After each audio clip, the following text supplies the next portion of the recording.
Sergeant Glitter's weekly spiel. Sergeant Glitter's weekly spiel. Yada yada blah blah blah. Yada yada blah blah blah. It's time for Sergeant Glitter's spiel.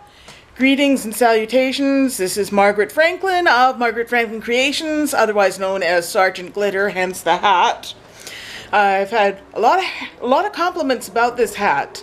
Dave's worried about people making fun of it. I've had people call it the Elton John hat. I've had people call it a parade hat. Personally, it's my Sergeant Glitter hat. When I wear this hat, I am Sergeant Glitter. And it has been a crazy week. I went to see Brent Butt at the Regent Theatre with my husband on Wednesday night. We had a nice time, but my meal did not agree with me. I had the ravioli at Wendell Clark's. I'm never going to eat there again. It was terrible. I could only eat a few mouthfuls, and even that sat in my stomach like a pile of moldy wet rags. And when the show was over, the smell of all these greasy cooking smells from restaurants was giving me sensory overload and making me sick. Didn't help that earlier that day I was already feeling kind of gronky because I'd lost a lot of spoons. When Jeanette and I were out, she tripped on a crack on the sidewalk and had a major meltdown. I worry about her. Please keep her in your prayers. I know she's been really battling the no husband blues and same old in life. I'm kind of dealing with same old too. It's been a long time since I've had any sales, and my passport funding business is giving me the runaround. It seems like it takes longer and longer to get money from them, and they're getting more and more picky about stuff. And there's always something I'm leaving out, or something that always delays the process. Anyway, during Brent Butt's show, he answered questions from the audience. One question I'm always tempted to ask anyone at any given time, especially Siri or what's the other thing, Alexa. I always want to ask, how long does it take a grasshopper with a wooden leg to kick all the seeds out of the dill pickle? Inquiring minds want to know. Alexa and Siri would probably say insufficient data. But there was a movie that I watched on the plane called Kimmy. It was about a system, something like Alexa or Siri, but it was during the pandemic and people worked from home to provide answers for the system so they could answer these questions personally. And one of them was this autistic girl whose name was, what was it again? Angela. I knew it was something that started and ended with an A, like Alexa. And she had blue hair, and she overheard a rape and potential attempted murder and wanted to get things sorted out because 4 years ago she'd been assaulted. Anyway, back to the subject of the question at hand. How long does it take a grasshopper with a wooden leg to get the seeds out of a dill pickle? Well, that would depend on several factors. A, the size of the grasshopper, and B, the size of the pickle. A larger grasshopper will kick the seeds out of the dill pickle faster than a smaller grasshopper with a large pickle. Also depends on the structural integrity of the prosthetic. A grasshopper is likely to err more on the side of caution if the wooden leg feels loose, and if it falls off altogether. Also depends on how much of a trooper that grasshopper is. Is he going to give up? Is he going to try to put the wooden leg back on? Or is he going to keep going with his good leg until he's kicked all those seeds out of the pickle? Who knows? Anyway, let me show you my latest creations.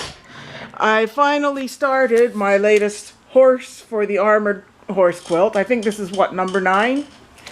These are the horses done so far. PTC Stander, another PTC Stander. I love blending the colors in this. I had a lot of fun with that. All these blues and ocean colors. And there's like a deep purple and burgundy.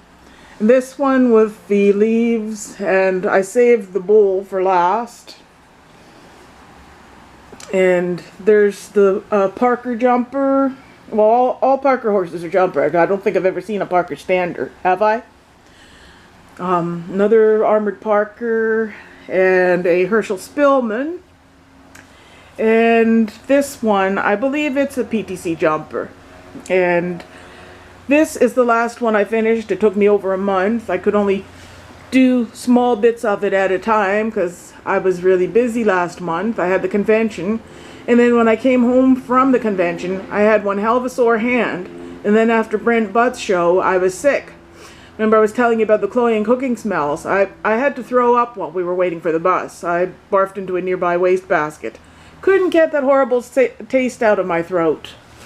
And I thought that I might have COVID, so the next day Dave went to the drugstore and brought me back the COVID test. I am very thankful to YouTube for having several tutorial videos on showing me how to do this.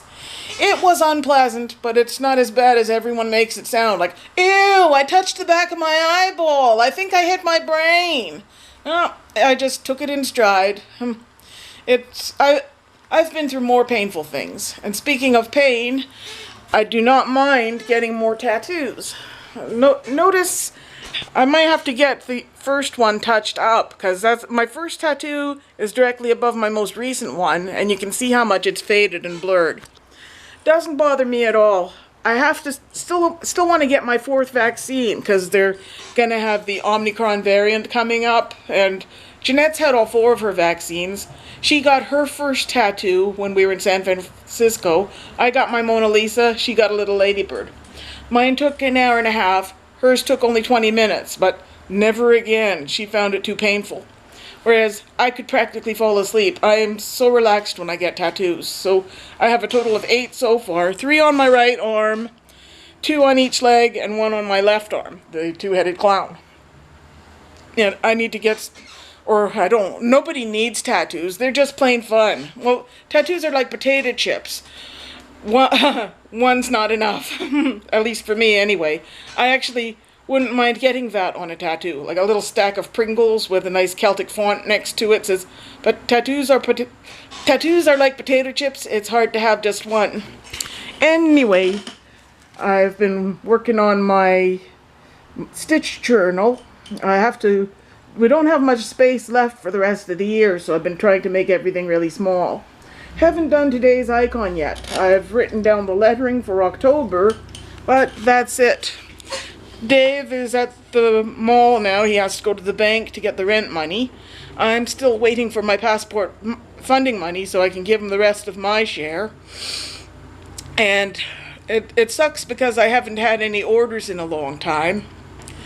And it's been kind of a mixed up last couple days. Yesterday, there was an automated call saying that his medical supplies would be arriving by 9 o'clock. 8:30 the guy calls. Doesn't give us enough time to answer the phone. Hangs up before we get there. We wait and wait and try to call him back about 8:45. He's not doing it today or yesterday. He's coming tomorrow. Today. He says he'll come at around 11. Still never come and got the supplies. Look what time it is now, eh? It's 20 after 2. Huh. We're not happy campers. And the nurse didn't call until about 1:45 either. So Dave's going to have her see him tomorrow because it's too late. He's got to go to the bank and get the rent money. I got to hold fort here in case anyone calls. Anyway, that's it for now. Bye-bye. Be back soon. And what's my motto again? Dare to be as colorful and sparkly as possible. Adios. Mwah.